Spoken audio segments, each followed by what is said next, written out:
Magandang umaga po sa inyo lahat. Nagpapasalamat po ako sa bumubuo ng Board of Trustees sa pamumuno ng kanyang presidente, si Mr. Edward Go, at ang ating po mga pamunuan ng pamantasan, lalo na po ang ating magiting na Pangulo, si Father, ano nga ba pangalan niya? Father Jeff Villarin. Ang ating pong mga guro, ang mga pamilya, lalo na po ang mga magulang ng mga magsisipagtapos. Nagpapasalamat din po ako sa mga staff ng university, yung ating pong mga gwardiya, yung ating pong mga tagalinis, yung mga nasa kantin, yung pong mga tahimik na nagiging buhay ng pamantasan, pero bihirang-bihira natin silang nakikita. At lalo na po sa mga magtatapos. Maraming salamat na ako po ay naanyayahan para magbahagi sa inyo sa umagang ito. Napakaganda na po ng sinabi ni Father Jeff Villarin. Kaya pwede ko namang iklian talaga ang aking pagbabahagi. Pwede ko na lang sabihin, isa puso ninyo ang kanyang sinabi. At maraming salamat po.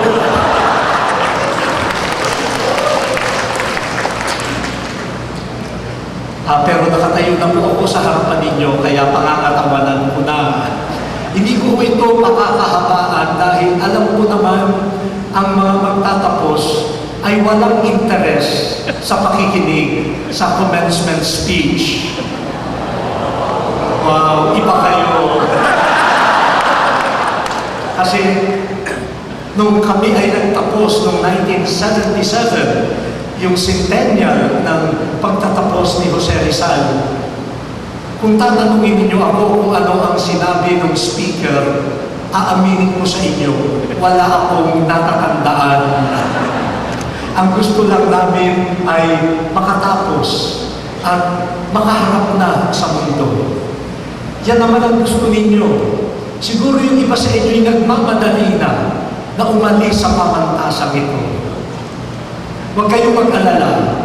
Ang mga pamunuan at ang mga guro nagmamadali rin na kayo'y makaalis na. Maligaya ang lahat. Kahapon, dapat po nasa Xavier University ako. Isa ring pamantasan na pinangangasiwaan ng mga kapatid nating Jesuita para rin magpahayag.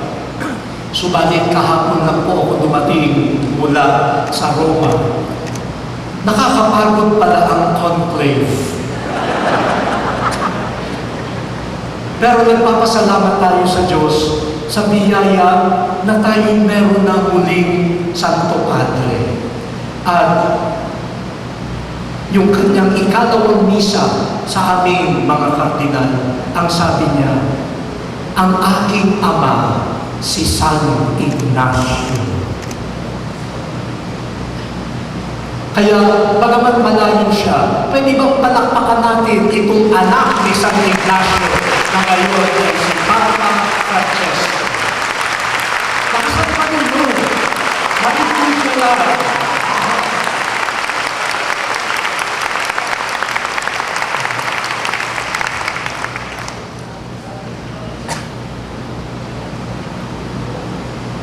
Ilan lamang pong habilin sa mga pagtatapos. Lalo na po alam ng mundo na kayo ay nanirahan, lumago at nagtapos sa isang pamantasang Katoliko at pamantasang pinamahalaan ng mga anak ni Ignacio ng Loyola. Pag binabalikan ko po ang aking naging pagtigil sa campus na ito bilang estudyante. At ako'y hanggang ngayon hindi pa umaalis dahil hanggang ngayon nagtuturo pa ako dito. Yan ang isang virus ng university nito. Kapag nakapasok sa iyong sistema, parang ang hirap umalis. Pagkatapos ko magtapos noong 1977, nagturo po ako ng filosofiya dito sa pamantasan. At matapos ang ilan namang taon ay sa teolohiya naman sa Loyola School of Theology. At hanggang ngayon, nagtuturo po ako. Nakikita ko nga ako sa madla ang ilan sa mga naging dati kong estudyante. Talagang tumatanda na po ako. Mukhang meron namang pinagkantantaan. Pero bilang estudyante, at sabi nga ni Papa Francesco, bilang anak ni Ignacio, ano po ba ang ating natanggap na biyaya? At bawat biyaya ay pananagutan o responsibilidad. Marami po, pero ibig ko lang magbigay ng pansin sa iilan. Ang una po ay ito. Sana po bilang mga nagtapos sa pamantasan ng Ateneo de Manila, makatulong tayo bilang mga anak ni Ignacio ng Loyola. Makatulong tayo sa mga tao at sa buong lipunan, sa buong sangkatauhan, sa paghahanap sa tunay na pakay sa buhay. Purpose in life. Sa maliliit at malalaking mga pangyayari sa buhay, nakikita natin ang isang napakalaking sugat ng sangkatauhan ay ang paglakbay sa buhay na parang walang saysay, na parang walang pakay, na parang walang direksyon. At yun namang iba na nagsasabi, ako, meron akong pakay sa buhay. I have a purpose in life. Pag tinignan mo naman, ano ba nga ang kanyang pakay? Mukhang hindi tunay at wagas. Sa spiritual exercises ni San Ignacio ng Loyola, ang pasimula ng mga pagninilay at tinatawag na first principle and foundation ay nagsisimula ng ganito. Ang tao ay nilalang upang papurihan, igalang, at paglingkuran ang Diyos. At sa pamamagitan niya ay matatagpuan niya ang kanyang ganap na buhay. We were created to praise, reverence, and serve God, and by so doing, find our salvation. While the language of Ignatius might be, sasabihin ng iba, might be medieval, the truth that he conveys is quite eternal. Bakit tayo nandito? Ano ang pakay mo sa buhay? At ayon kay Ignacio, ang tao ay nabubuhay para sa buhay ng pagpupuri. Mumiti naman kayo para hindi kayo nagpupuri. Ayan. Yung ibang mga tao, ang kanilang mga mukha ay parang nilalang sila para maging desperado. Hindi. Tayo ay inilalang para maging buhay na pagpupuri sa Diyos. Pero hindi lamang nagpupuri, gumagalaw, nangangayupapa, nagpapatira pa, lumulungod tulad ni Ignacio. Nagpapakababa sa harapan ng nakahihigit sa Kanya. Subalit ang pagpupuri at paggalang ay umuwi sa paglilingkod. Narito ang iyong abang alipin.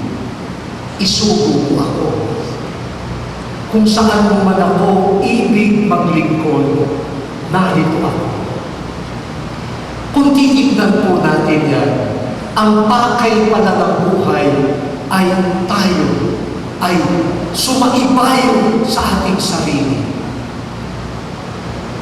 If we look at the three key words to praise God, to reverence God, to serve God. The purpose of the human person is to get out of our confinement, to get out of our shells, to get out of ourselves, and to reach out to God in praise, in reverence, and in service. And it is only by losing ourselves that we find our true selves. Salvation, life. Yan ang tatak ng anak ni Ignacio.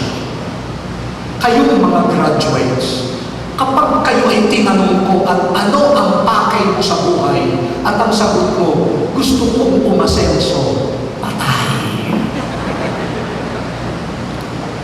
Gusto kong maging sikat, patay.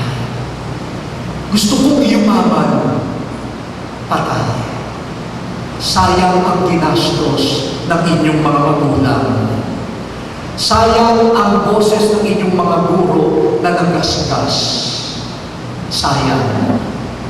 Kasi pagkatapos ng ilang taon, ang mata mo at puso mo ay kulong pa rin, bihag pa rin ng iyong sarili.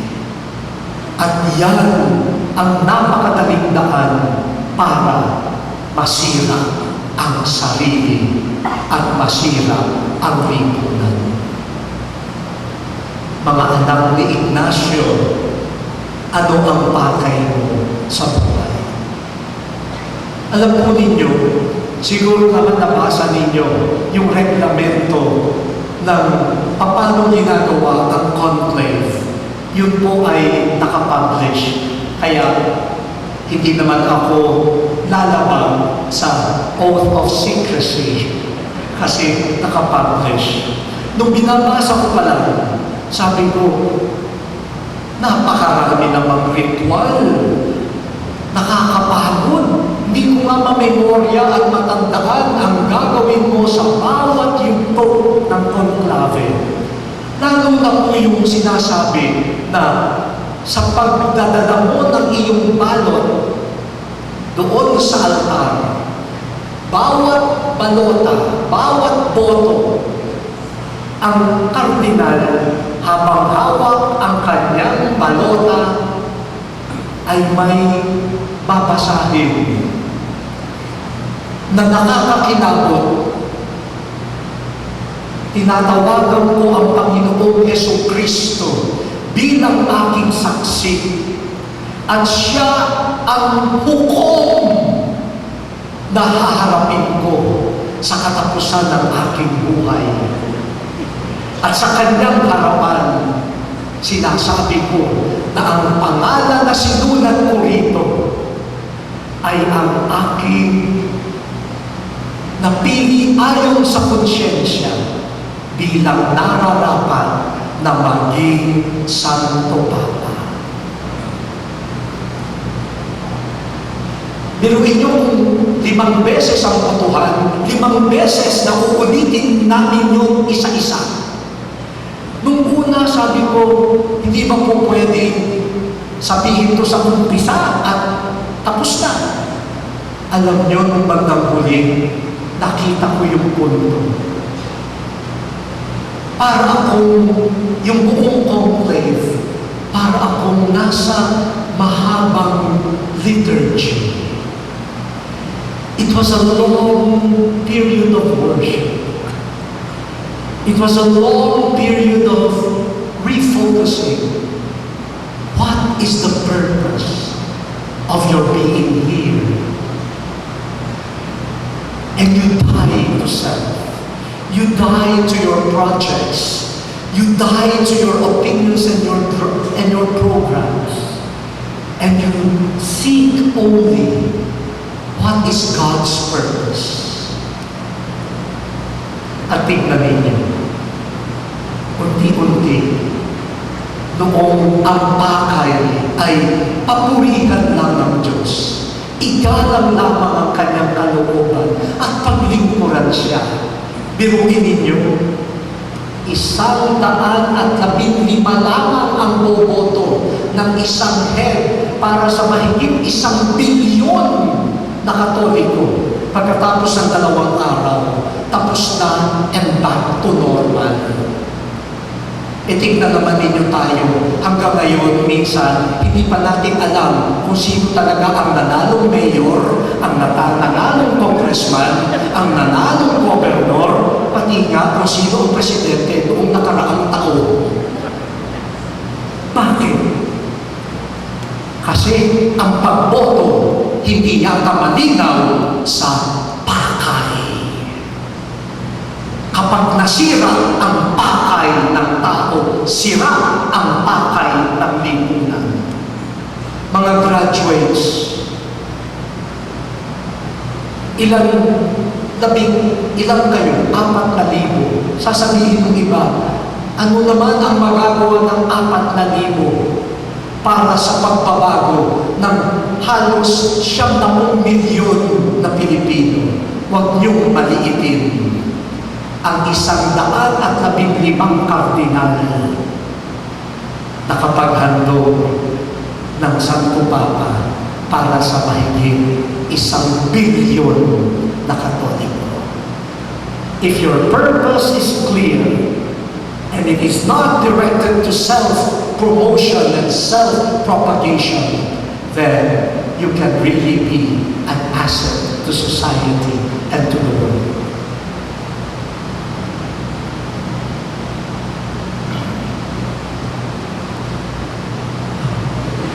Hindi naman kayo.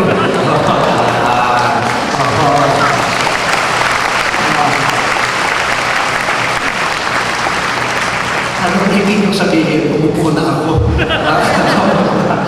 So isa mo ito, no, na mulit-muli binabalikan ko. Binabalikan ko yan sa mga natutunan ko sa ating amang si San Ignacio at sa kanyang mga anak na mga Jesuita. Go back to the purpose of your existence. At ang ikalawa po na pakiusap ko sa inyo, mga magtatapos, at ito po rin ay bahagi nitong ugat ng buhay natin na nilalang tayo para sa Diyos at sa paglilingkod sa sangkatauhan. Ito po, sana po mga magtatapos, makatulong po kayo sa pagpapalaganap ng isang kultura ng kanaliman, a culture of depth.